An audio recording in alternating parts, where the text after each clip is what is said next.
안녕하세요. 오늘도 찾아주셔서 감사합니다.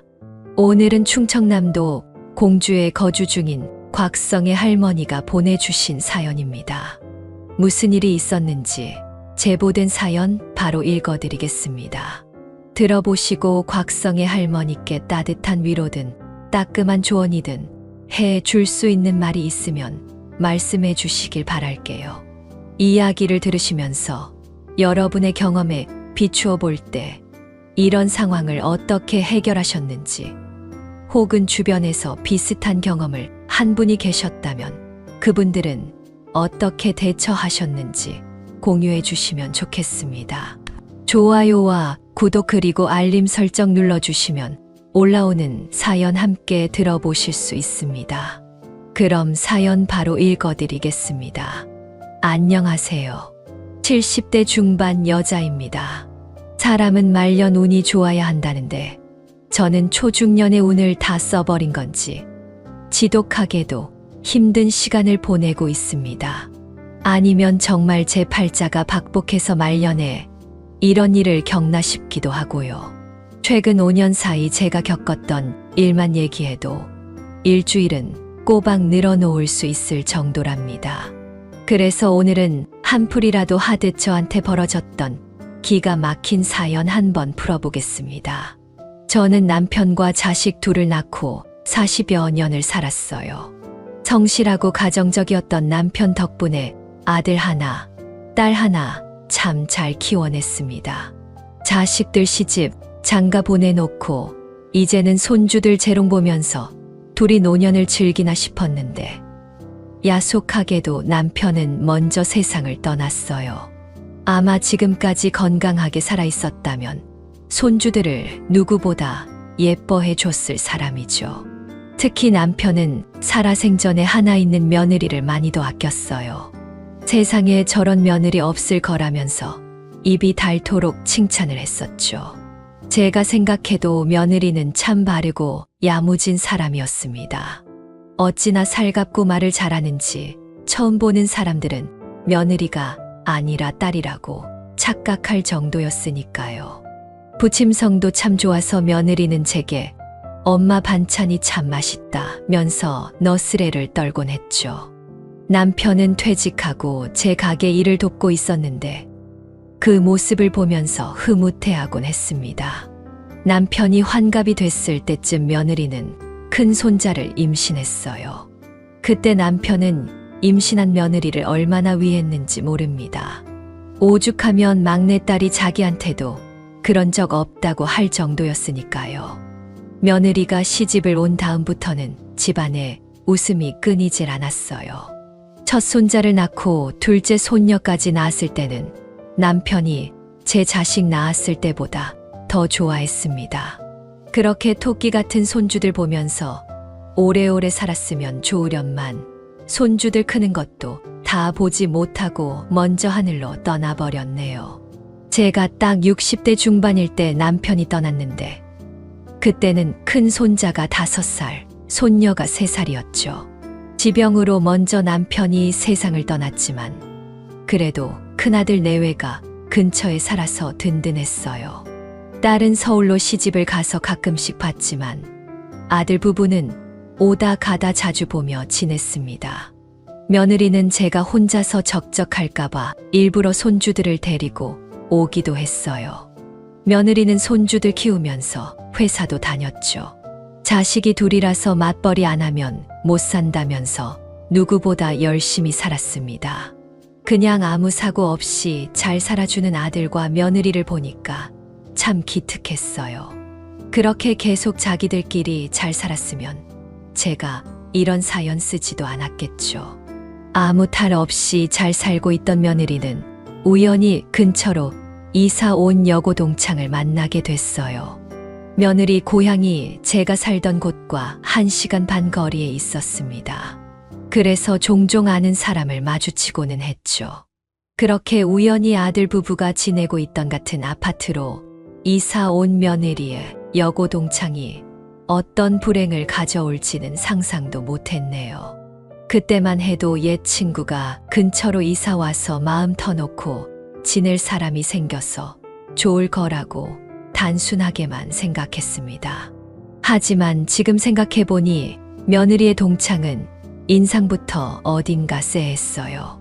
그때 며느리랑 같이 주말에 제 가게를 왔던 적이 있었습니다. 저는 그때 며느리의 친구를 처음 보게 됐어요. 서로 인사나 하고 지내자며 반갑게 인사를 하고 돌아갔죠.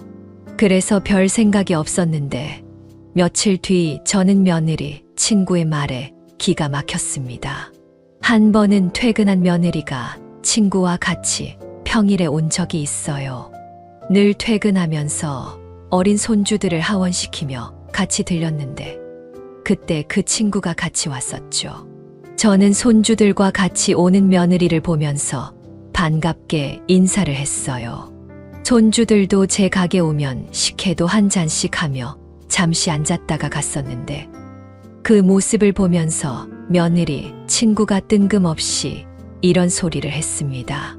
요즘 애들은 원래 유치원부터 바쁘게 커야 되는데 이럴 때 보면 시골이라 그런지 애들이 다 편해 보여요. 애들이 유치원부터 바쁠 게 뭐가 있나?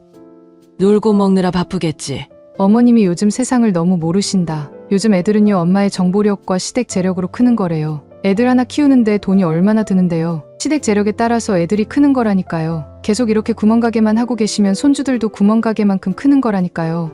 맛있게 먹은 건 좋은데 좋은 김치 먹고 쉰소리 할 거면 앞으로 여기 오지 마라. 아직 다 크지도 않은 애들 앞길 막는 소리를 하고 앉아 있어. 죄송해요. 제가 너무 편해서 주책 맞았네요. 그때 며느리는 상황을 수습하려고 진땀을 뺐어요.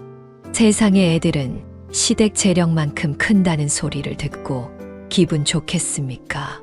그래도 같은 자리에서 오래 장사해서 단골도 있고 나름 잘 운영하며 살고 있었는데 저런 소리를 들으니까 기분이 나빴어요. 앞길이 구말리라 창창한 손주들을 보면서 구멍가게만큼 큰다는데 듣기 좋았겠습니까? 그래서 그때 오지 말라면서 호통을 치니까 그제서야 사과를 하는 겁니다. 속으로 참 생긴 대로 말 한 번 밉게 한다 하고 넘겼어요. 솔직히 어린애들도 아니고 사람 인성 이상해 보인다고 놀지 말라고 사이를 찢어 놓을 수도 없었습니다. 둘이 뭔가 안 맞는 게 있으면 말 안 해도 서로 멀어지겠다 싶었어요. 그런데 이상한 게 날이 갈수록 둘이 붙어 있는 시간이 늘어났습니다. 예전에는 회사가 끝나면 손주들 챙기기 바빴던 며느리가 어느샌가 애들도 아들한테 맡기고 동창인 친구와 보리를 보러 가는 날이 많아졌어요. 큰 손자가 7살 되던 해부터였습니다. 그러던 어느 날 며느리가 다급하게 오더니 저한테 큰 손자와 손녀를 맡기면서 모임에 가야 한다고 말하더군요. 며느리는 늦었다면서 애들을 맡겨놓고 급하게 나갔어요. 그전에는 그런 적이 없었는데 그쯤부터 며느리는 애들을 맡겨놓고 모임 나가는 날이 늘었죠. 안 그래도 며느리 친구가 엄마 정보력에 시댁의 재력으로 애들이 큰다는 말을 들어서 그런지 괜히 애들 교육 문제로 바빠진 며느리가 찜찜했습니다. 나중에는 저한테 애들 키울 돈 내놓으라고 하는 게 아닐까 싶을 정도로 그때 며느리는 애들 교육 문제로 발품 팔러 다닌다면서 바빴어요. 그런데 급하게 손자와 손녀를 맡기고 갔던 날 밤 11시가 되도록 며느리가 오질 않는 겁니다. 그래서 저는 아들한테 전화해서 며느리가 안 온다면서 전화를 했어요. 아들 사진관이 연초가 되면 바빠서 11시가 되면 문을 닫았는데 그때 제 전화를 받고 제 가게로 달려왔죠. 저는 놀란 얼굴로 들어온 아들을 보면서 말했어요. 대체 무슨 모임을 갖길래 애들은 여기 맡겨놓고 밤이 넘도록 오질 않아? 모임 소개시켜준 동창 친구랑 같이 있다는데 전화를 안 받아요. 그 친구는 뭐 하는 애야? 걔랑부터 다니고부터는 이 마누라 좀 변했어. 너 알고는 있어? 오랜 동창이 갑자기 친한 척하면 보험 팔거나 보증 부탁하거나 그런 거겠지 뭐. 재산 다 말아먹기 전에 얼른 알아봐. 그럴 사람 아니에요. 걱정 마세요. 애들은 제가 데려갈 테니까 엄마도 얼른 가서 쉬세요. 원래 얌전한 고양이가 부뚜막에 올라가 있는 거야. 내 말 새겨들어. 아들은 제 말에 그럴 사람 아니라면서 며느리 편을 들었어요. 하지만 저는 아무래도 찜찜하고 이상했습니다. 세상에 애들 교육 때문에 바쁘다던 며느리가 애들은 뒷전인 거예요. 저한테 애들 맡겨 놓은 것도 깜빡했는지 그날 거의 새벽이 되어서야 저한테 전화가 왔더라고요. 너무 황당해서 저는 자다 말고 전화를 받아서 이렇게 말했어요. 너는 정신이 어디가 있는 거야? 애들 교육 챙긴다면서 새벽이 돼서야 애들을 찾아? 어머님, 정말 죄송해요. 애들 아빠가 애들 데려갔어요? 그럼 이 시간까지 내가 애들 보겠어? 너 요즘 정신이 대체 어디 팔려 있는 거야? 오늘은 제가 너무 바빴어요. 처음이라 그런지 배울 게 많네요. 네가 애들 미래 생각해서 그러는 거 알아. 다 이해해. 근데 당장 애들 키우는 걸 잘해야 미래가 있는 거지. 지금 잘해야 나중에도 잘 크는 거야. 죄송해요, 어머니. 며느리는 처음이라 배울 게 많았다면서 저한테 미처 신경 못 썼다면서 사과를 했어요. 그런데 왠지 며느리 대답이 이상했습니다. 애들 교육 때문에 가는 모임이라는데 뭘 배울 게 있나 싶었어요. 그래서 아무래도 며느리 대답이 이상해서 옆 가게 아줌마와 얘기를 해보니 요즘은 애들 공부를 엄마도 같이 해야 뭘 가르친다면서 말하는 겁니다. 그래도 아직 큰 손자가 유치원 갓 입학했는데 뭘 배워서 가르칠 게 있을 만큼 대단한 게 있을까 싶었습니다. 그러던 어느 날이었어요. 한동안 며느리가 머리카락 하나 안 보이는 겁니다. 그래서 저는 며느리가 애들 교육 어쩌고 하더니 뭘 시작했나 보다 했어요. 그런데 평일 대낮에 며느리가 둘째 손녀를 데리고 어딜 가는 게 보였습니다. 웬 대낮에 저렇게 어딜 급히 손녀딸을 데리고 가나 싶었죠. 그래서 저는 한동안 안 보이던 며느리를 보자마자 전화를 했습니다. 그런데 며느리가 늦었다면서 다음에 전화를 하겠다면서 전화를 끊었어요. 아무리 생각해도 평일 대낮에 어린 손녀를 데리고 대체 어딜 그렇게 급하게 가나 싶었습니다. 제가 이런 광경을 한 번 본 게 아니라 서너 번 봤어요. 그래서 너무 이상해서 아들 사진관에 가서 아들한테 말했습니다. 아들은 왠지 며느리의 치부를 감춰주는 것 같았어요. 무언가 있는데 저한테만 말을 안 하는 것 같았죠. 제가 계속 의심을 해서 그런지 이런 식으로 저한테 하나씩 숨기는 게 늘어만 갔습니다. 한없이 가깝게 지내던 저와 아들네 사이에는 벽이 생기는 것 같았어요. 그때도 여전히 며느리 옆에는 그 동창 친구가 있었고요. 정말 너무 이상했어요. 갑자기 모임이 늘어난 며느리 옆에는 늘 그 친구가 있었는데 시간이 지날수록 아들도 며느리와 같이 나가는 것 같았습니다. 그런데 제가 점심이나 같이 먹으려고 아들 사진관에 갔다가 닫혀있는 사진관을 보고 의아했어요. 눈이 오나 비가 오나 항상 연중무휴였던 아들 사진관이었는데 무슨 일이 있었나 싶었죠. 아들이 전화도 안 받길래 저는 그대로 가게로 돌아와야만 했습니다. 그런데 나중에 듣고 보니까 주변 상인들은 제 아들이 요즘 사진관 문을 잘 안 연다는 거예요. 문은 닫혀 있는데 안에서 이상한 소리가 들린다는 겁니다. 그래서 요즘 얘네들이 무슨 사고라도 치는 건 아닌지 이상했어요. 그러다가 저는 너무 답답해서 그날 반찬 가게 문을 일찍 닫고 아들 사진관으로 갔습니다. 그런데 제 아들이 닫혀있던 사진관 문을 열더니 며느리, 친구와 같이 들어가는 거예요. 그리고는 다시 사진관 안에서 문을 잠그는 게 유리문 밖으로 보였습니다. 저는 너무 놀랐어요. 둘이 바람이라도 난 줄 알고 사진관으로 달려갔습니다. 그리고는 아들 사진관 문을 두드렸어요. 그러자 안에 있던 아들이 놀란 얼굴을 하고 나와서 저를 보며 말하더군요. 엄마! 이 시간에 무슨 일이세요? 너야말로 무슨 짓이야?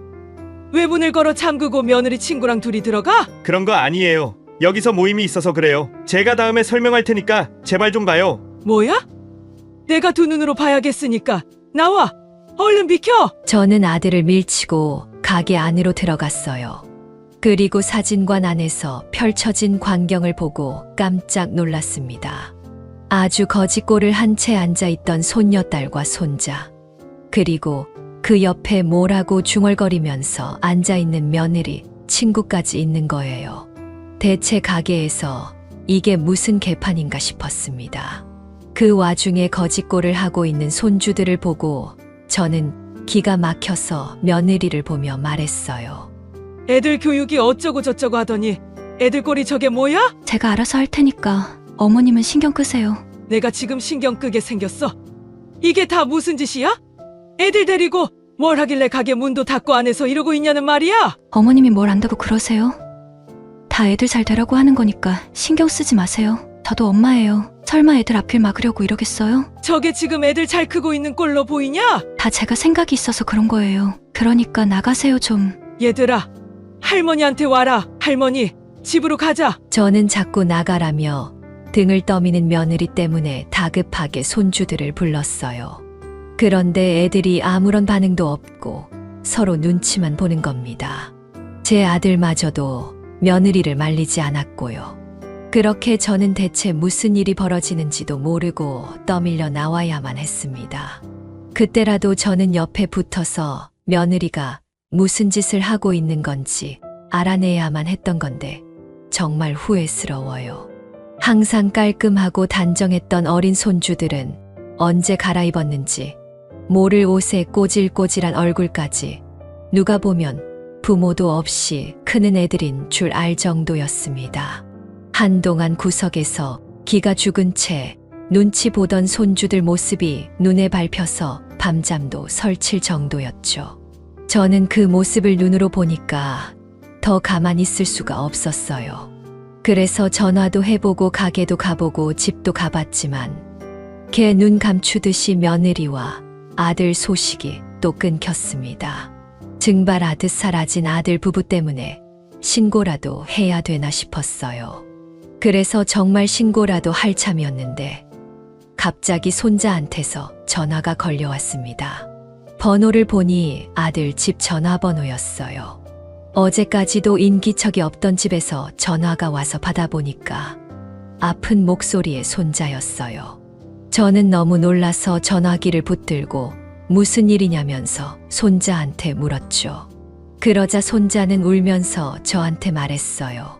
할머니, 저 머리가 너무 아파요. 병원 좀 데려가 주세요. 이러다 죽을 것 같아요. 무슨 일이야? 엄마는 어디 있어? 엄마 나갔어요. 할머니, 엄마 오기 전에 와야 갈 수 있어요. 엄마한테 들키면 병원 못 가요. 제발요. 저 좀 살려주세요. 그게 무슨 말이야? 대체 무슨 일이길래 그래? 일단 할머니가 갈 테니까 준비하고 있어. 알았지? 네, 할머니. 꼭 오셔야 돼요. 꼭 와주세요. 손자는 저한테 꼭 와야 한다면서 우는 목소리로 말하길래 가게 문을 닫아버리고 아들 집으로 갔습니다. 한동안 찾아가도 열리지 않던 문이 안에서 손자가 열어주자 열렸습니다. 집 안으로 들어가자 저는 깜짝 놀랐어요. 집은 완전 돼지우리였고 거기에는 손자가 펄펄 끓는 열을 내면서 있었죠. 손녀딸은 언제부터 있던 건지 모를 배달 음식을 손으로 먹고 있었고요. 저는 경악할 상황에 정말 까무러치게 놀랐죠. 일단 열이 높은 손자를 데리고 병원을 가는 게 먼저였어요. 그래서 저는 아들한테 전화를 걸었는데 오랜만에 전화를 받은 아들은 제가 손자를 데리고 병원에 간다니까 버럭 화를 내며 말했습니다. 병원을 왜 가요? 그리고 주인도 없는 집에 왜 막 들어가세요? 설마 애들이 열어준 거예요? 그럼 내가 문을 부수기라도 했을까봐? 애들이 얼마나 아프면 나한테 전화를 했겠어? 대체 애들만 두고 어딜 간 거야? 집안 꼴은 저게 뭐고? 제발 저희 집에 신경 좀 꺼요. 애들 꾀병 부리고 있는 거예요. 식은땀을 흘리고 온몸에서 열이 나는데 꾀병이라고? 너 애들 아빠 맞아? 절대 병원 가면 안 되니까 그냥 두세요. 아시겠어요? 나는 아픈 애 두고 절대 못 가니까 병원으로 애들 데리러 오던지 말던지 이 마음대로 해. 무작정 병원에 데려가지 말라는 아들의 전화에 화가 나서 저는 택시를 불러서 손주들을 데리고 병원으로 갔어요. 큰 손자는 독감이 왔고 의사도 못 알아볼 만큼 열이 높았습니다. 대체 자식이 이 지경인데 왜 병원에 가지 말라고 하는지 이해를 못했어요. 의사도 손자 상태를 보면서 조금 더 늦었으면 기절했을 수도 있다고, 열이 너무 높으니 며칠 입원해서 지켜보자고 말할 정도였죠. 몇 년 전만 해도 이런 적이 없었는데 대체 무슨 일인가 싶었어요. 그런데 뒤늦게 온 아들과 며느리를 보는데 뒤이어 며느리, 친구가 같이 오는 겁니다. 저는 너무 화가 났어요. 왠지 이 사태 원인이 며느리, 친구한테 있는 것 같아 화가 났죠. 그런데 아들은 되려 저한테 화를 내면서 말했어요. 내가 병원에 데려오지 말라고 했잖아요. 왜 제 말을 안 들어요? 너 의사 찾아가서 이 아들이 어떤 상태였는지 물어봐. 이 아들 열이 너무 높아서 기절할 뻔했던 건 알아? 그거 다 병원에 와서 그런 거예요. 집에 있었으면 하늘이 도왔을 거라고요. 뭐가 도와? 너 정신 나갔어? 뜬금없이 무슨 소리 하는 거야? 대체 뭘 보고 살길래 그러는 거야? 내가 아무리 생각해봐도 저게 화근이야. 다 저거 나타나고서부터 이렇게 된 거라고. 저는 며느리, 친구를 보면서 화를 냈습니다. 정말 아무리 생각해도 딱 며느리, 친구가 나타나면서부터 아들 부부가 이상했던 것 같아요. 제가 며느리, 친구를 보면서 화를 내니까 저를 흘겨보면서 짖던 며느리, 친구 표정이 아직도 생생합니다. 너무 화가 나서 저도 모르게 손이 올라갔는데 며느리가 저를 막아서면서 화를 내며 말했어요. 어머님, 교양 없이 왜 이러세요? 뭘 모르면 가만히 좀 계세요. 내가 뭘 모른다는 거야? 내가 이런 말 안 하려고 했는데 너 아주 친구랑 붙어먹고 완전히 변했어. 알기나 해? 세상에 제 아들 몸이 열로 펄펄 끓고 있는데 병원에 왜 데려왔냐는 말이 나와? 지금 제 아들이에요. 제가 알아서 하겠다는데 왜 어머님이 참견이세요? 이거 집에 무단 침입해서 납치한 거랑 뭐가 달라요? 무단 침입에 납치. 너 아주 제대로 돌았구나. 그럼 너는 아픈 애 방치해 놓고 딸은 밥도 안 줬잖아. 아픈 애 다시 데려가면 나도 정말 가만히 안 있을 거다. 다 신고할 거야. 제가 손자를 데려가려는 며느리와 아들을 보면서 데려가면 가만 안 두겠다고 소리를 쳤어요. 그러면서 제가 신고를 하겠다고 하니까 며느리 친구는 흠칫한 얼굴을 하더니 며느리를 말렸고, 둘이 귓속말을 주고받더니 며느리, 친구가 저를 보며 말했습니다. 어르신, 오늘은 이만 넘어가는데 한 번 더 이런 식으로 애들 데려가면 그땐 안 참을 거예요. 네가 안 참을 거면 어쩔 건데? 너야말로 내 손자 데리고 뭐 하는 거야 지금? 손자한테 정신 팔려서 발 동동 구를 때가 아니에요. 당신 아들이나 걱정해요. 돈도 한 푼 없고 능력도 없어서 인생 망하게 생겼어요. 내 아들이 왜 망해? 너야말로 이런 식으로 내 아들 가족 주변 맴돌지 말고 당장 떨어져. 왜 괜히 식구들 옆에 붙어서 가족들을 망치는 거야? 나만큼 그 가족 신경 쓰는 사람 없어요. 내가 돈 한 푼 없는 집부터 잘 되라고 얼마나 노력하고 있는지는 알아요? 며느리 친구는 갑자기 벼랑간 소리를 질렀고 저는 화가 나서 한 대 내려쳤어요. 그런데 기가 막힌 상황이 벌어졌습니다. 제가 며느리 친구를 때리자 며느리와 아들이 그 여자한테 대뜸 사과를 하는 거예요. 그것도 고개를 조아리면서 말입니다. 정말 뭐에 단단히 홀렸구나 싶었죠. 그리고 자기들끼리 뭐라고 쑥덕거리더니 저한테 손자 열이 떨어지면 바로 집으로 데려갈 거라면서 말을 했어요. 그러더니 며느리는 그 친구와 사라지고 아들만 병원에 남는 게 아니겠습니까? 기가 막혔습니다. 대체 무슨 엄마가 숨이 넘어갈 정도로 아픈 애를 두고 가는 게 말이 되나요? 제 옆에 남은 아들은 계속해서 한숨을 내쉬며 다 자기가 무능력한 탓이라면서 한탄을 했어요.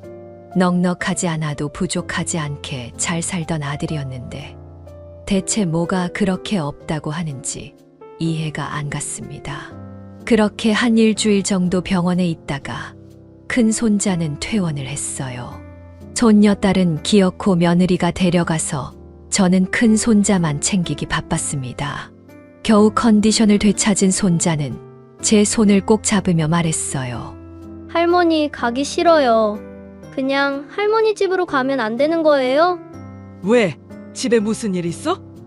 이 할미한테 다 말해봐. 다 말 못해요. 그냥 저랑 여동생만 할머니 집으로 가게 해주세요. 아니야. 할머니한텐 다 말해도 괜찮아. 얼른 말해봐. 손자는 무슨 말을 하려다가 머뭇거렸고 그 사이 아들이 병실로 들어왔습니다.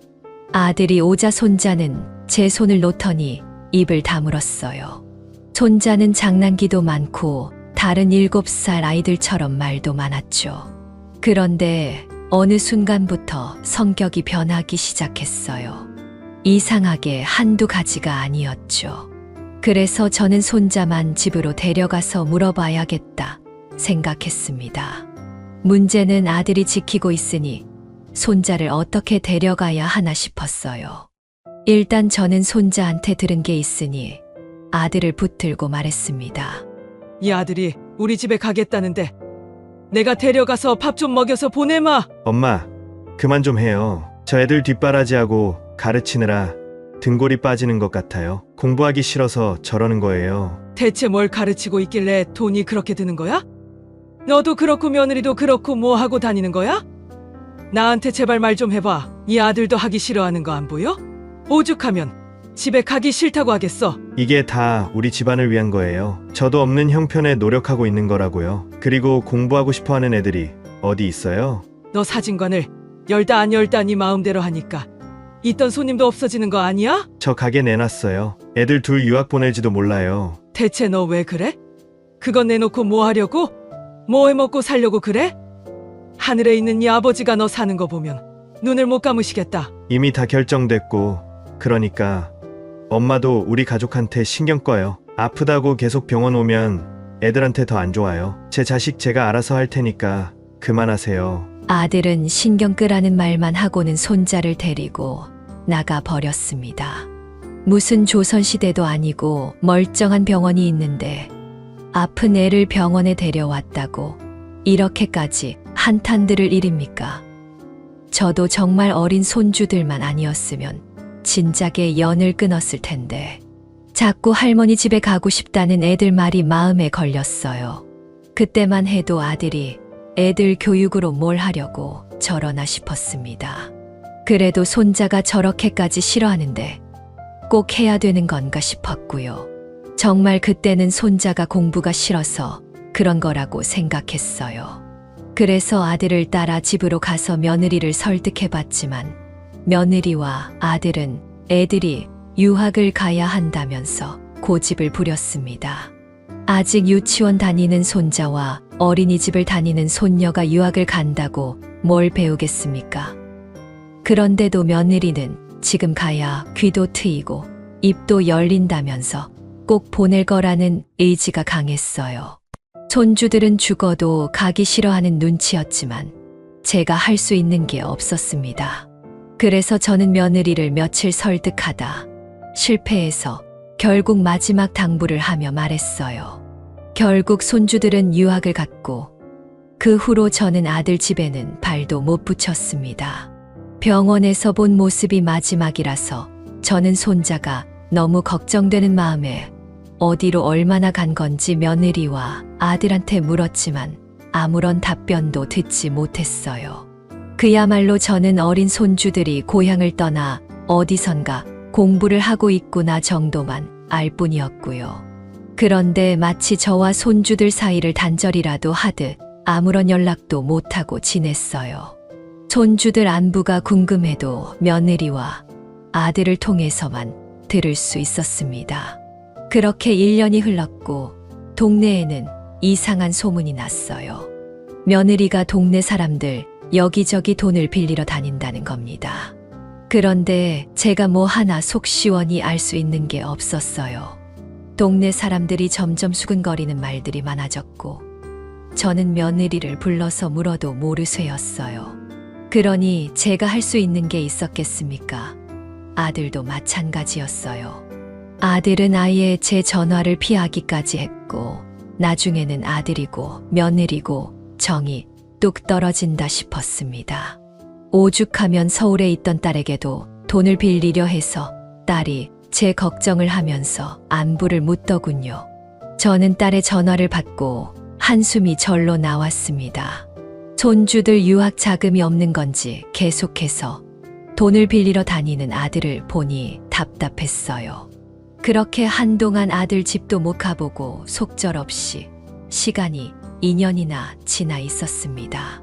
책가방 메고 학교 가는 어린애들을 보면 손주들 생각이 났어요.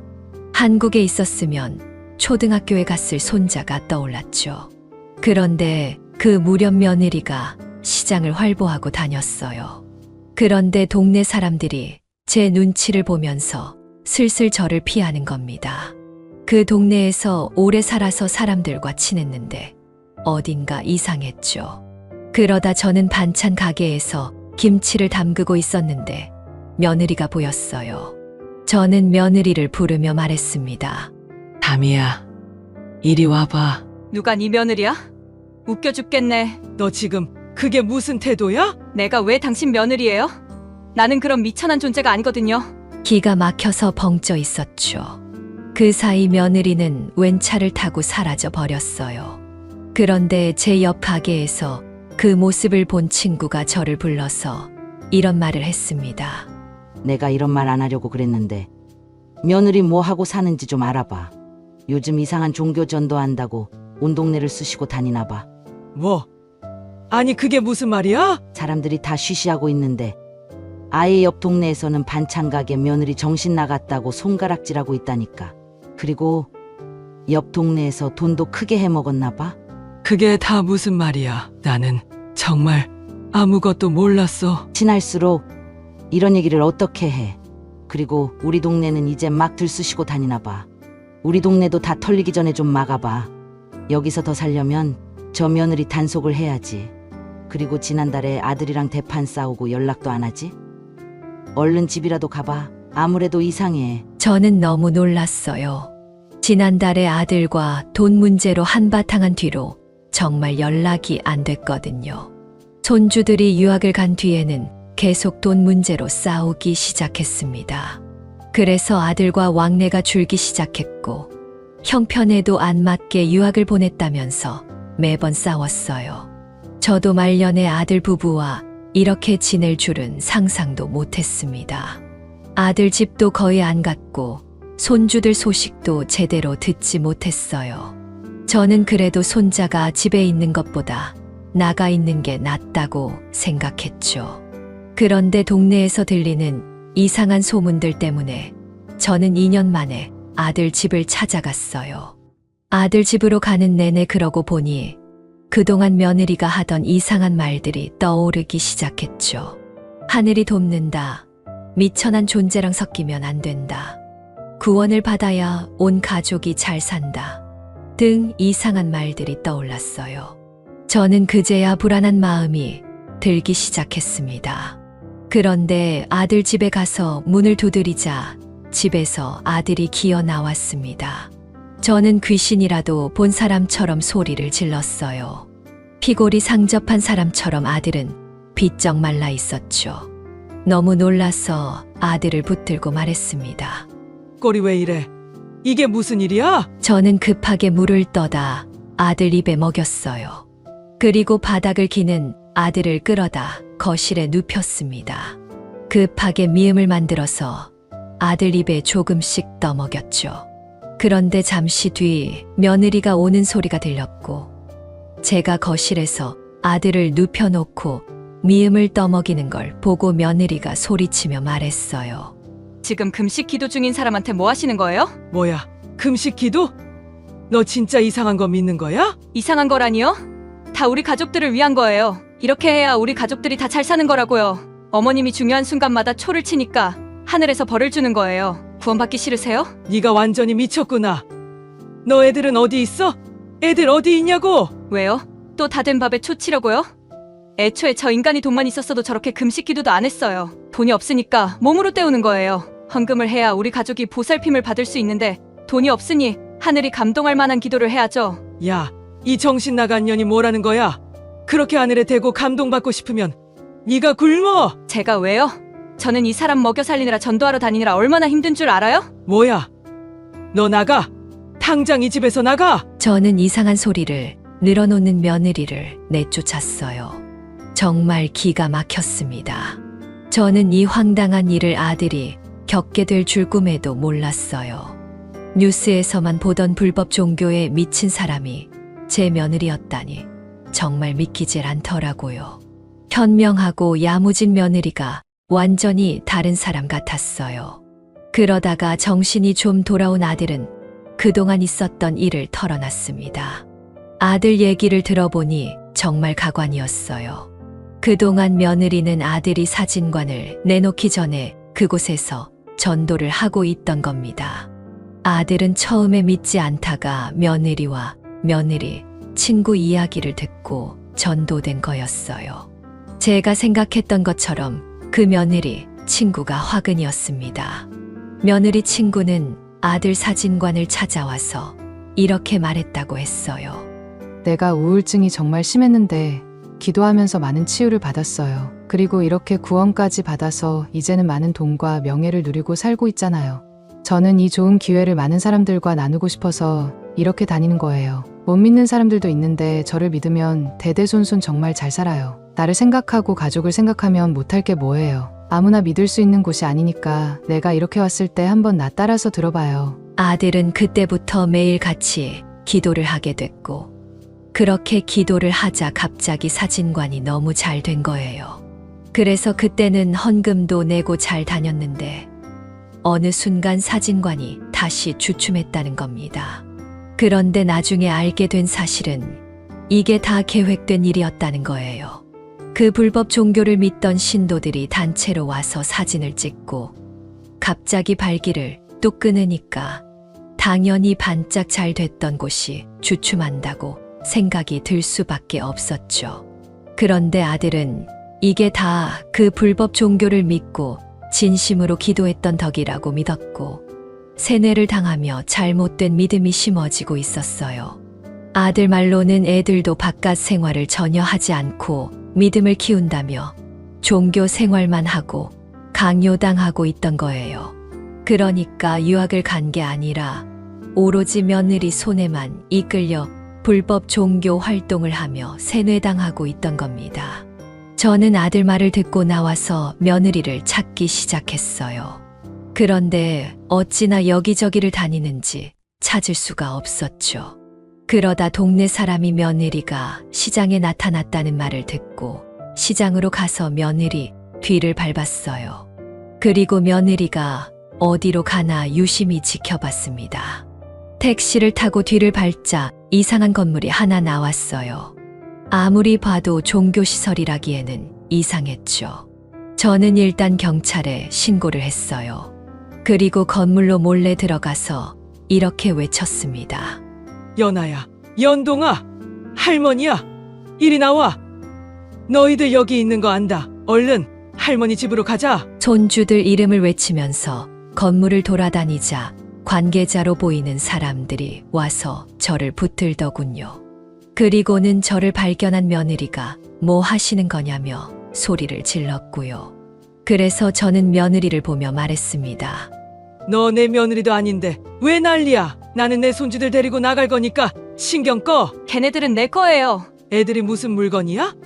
아주 내 손주들 털끝 하나 건들기만 해봐. 제가 며느리와 소란스럽게 소리를 지르며 싸우자 이 소리를 듣고 어디선가 손주들이 나타났어요.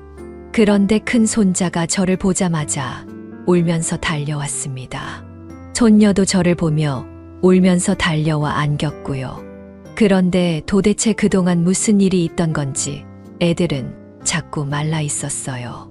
그리고 잠시 뒤 경찰이 도착했고 저는 경찰을 보면서 미친 사람들 전부 잡아가라고 소리쳤습니다. 정신 나간 여자. 저 여자 당장 잡아가요. 아까는 날 막 여기서 끌어내려고 아주 위협적으로 나한테 왔었다니까요. 어르신, 저희 여기 몇 번이나 신고받고 왔었는데 나오는 증거도 없고 매번 헛걸음이었어요. 그리고 지금 여기서 이러시는 거 사유지에 불법으로 들어오신 거예요. 일단 저희랑 같이 나가서 대화를 해요. 지금 나를 잡아간다는 거요? 이 사람들이 내 손주들 밥도 잘 안 줘서 마른 것 좀 봐요. 제가 손주들을 품에 안고 버티자 다들 제가 손주들을 데리고 나가게 했어요. 경찰들이랑 같이 나온 저는 결국 왜 그곳에 갔는지 진술을 하고 나왔습니다. 결국 증거가 필요하다는 말이었어요. 그래서 저는 경찰서를 나오자마자 아들 집으로 손주들을 데리고 갔습니다. 손주들을 본 아들은 애들을 품에 안고 오열했어요. 특히 큰 손자는 초등학교 출석보다 결석이 더 많은 상태였습니다. 오로지 불법 종교에 대한 믿음만 가르치고 있던 거예요. 저는 결국 저 악의 소굴을 없애야겠다는 생각이 들었고, 서울에 있는 딸의 도움으로 지역 커뮤니티에 글을 올려서 피해자를 모았습니다. 증거를 최대한 많이 모아서 저 악의 소굴을 없애야겠다고 다짐했어요. 글을 올리고 일주일 정도쯤 지나자 정말 많은 사람들이 모였고, 시간과 장소를 정해서 모였습니다. 한자리에 모인 사람들의 사연은 다 제각각이었어요. 증거 사진을 보니까 폭행부터 금품 갈취 등 엄청 많았습니다. 하지만 이런 사진만 있고 아직까지 불법 종교시설에 다니고 있는 자식도 있었어요. 자식을 뺏겼다면서 우는 부모도 있었고요. 저도 아들이 73kg이었다가 헌금이 없으면 금식 기도를 해야 한다고 강요해서 55kg까지 빠졌던 사진과 여기저기 난 멍자국을 전부 사진으로 찍어서 증거로 모았어요. 그리고 제가 이렇게 고소 준비를 하고 있다는 걸 알게 된 며느리는 저를 찾아와서 역정을 내며 말하더군요. 며느리 앞길을 막아도 유분수지. 왜 이러세요? 당장 고소 멈춰요. 내가 얼마나 난감한 줄 알아요? 뭐라는 거야? 정신 나간 게? 당신 때문에 우리가 볼 피해는 생각 안 해? 미천한 것들이랑 말을 섞으니까 될 일도 안 되고 있지. 답답해. 그때였어요. 피해자 진술서를 받아온 아들이 반찬 가게에서 화를 내고 있는 며느리 보자 달려와서 뺨을 쳤습니다. 그리고는 화를 내며 말했어요. 내가 바보같이 당한 거 생각하면 이걸로도 모자라. 진짜 미천한 게 누군데 어딜 봐서 행패야. 내가 이번 고소 진행하면 당신하고도 이혼 소송 준비 중이니까 딱 기다려. 나도 바라던 바야. 당장 이런 집부서 끊어내고 싶다고. 결국 며느리는 한 대 맞고도 정신을 못 차리고 빽소리를 지르다 갔습니다. 아들은 절대 용서하지 않겠다고 이를 갈았어요. 아들은 피해자 가족들이 모아준 증거 자료까지 모아서 그 불법 종교 시설을 고소했습니다. 정말 쉽지 않은 시간이었어요. 그 불법 종교 시설 대표를 고소한 이후로 신도들한테 협박도 당하고 정말 하루하루 피가 말랐습니다. 꽤나 긴 시간 동안 이혼 소송에다가 폭행 관련 소송까지 진행하는 동안 아들과 손주들은 정신과 치료도 받았어요. 특히 어린 손주들이 충격이 컸을까봐 걱정이 많았죠. 그래도 아들이 아이들을 잘 챙겨서 조금은 안심을 했습니다. 그렇게 힘든 시간이 지났고 목사를 사칭하며 폭행과 거짓말을 일삼던 불법 종교 시설 대표는 징역 2년을 선고받았어요. 심하게 폭행을 일삼던 신도들 중에도 징역을 면치 못한 사람이 있었죠. 결국 불법 종교 시설은 사기로 결론이 나고 풍비박산 해체됐어요. 정말 그야말로 바라던 결과를 확인하는 순간 다른 가족들과 얼싸안고 울었습니다. 모든 게 사기라고 밝혀지자 피해자 가족들의 자식들, 남편, 아내 등은 제 발로 집으로 돌아왔어요. 하지만 모든 게 밝혀져도 믿음이 사라지지 않던 사람도 있었습니다. 바로 며느리와 같은 사람들이었죠. 그 무렵 아들도 이혼 소송 끝에 양육권을 가져올 수 있었습니다. 하지만 문제는 사돈 부부가 자식 잘못 낳은 죄로 그 피해를 오롯이 감당해야만 했습니다. 며느리는 이미 망해버린 불법 종교 시설을 살려보겠다고 여기저기 전도하고 헌금을 끌어모으려다가 수억 원에 달하는 빚을 지게 됐어요. 그야말로 본인이 믿던 불법 종교 시설 대표가 2년 뒤에 나오면 다시 그 종교가 부흥할 거라고 믿은 거죠. 정말 미쳤다 싶었는데 결국 농사 짓던 사돈 부부는 농지를 팔아 치우더니 빚을 감당 못하고 교도소에 수감됐다는 소식이 들렸습니다. 돈을 빌려준 사람들이 전부 고소했고 결국 징역 1년을 살게 된 거죠. 참 바보 같은 선택에 할 말을 잃었어요. 그때 이후로 피해자 가족들과 트라우마 치료 방안을 서로 교류하면서 지내고 있습니다. 아들과 어린 손주들은 정신과를 다니며 치료를 받고 있습니다. 정말 이때 생각만 하면 심장이 벌렁거려요.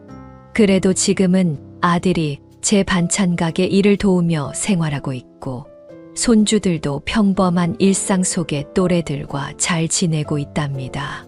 저희 부모님도 교회를 다니셨는데 이런 몇몇 양심 없는 사람들 때문에 종교를 오해한다고 생각합니다.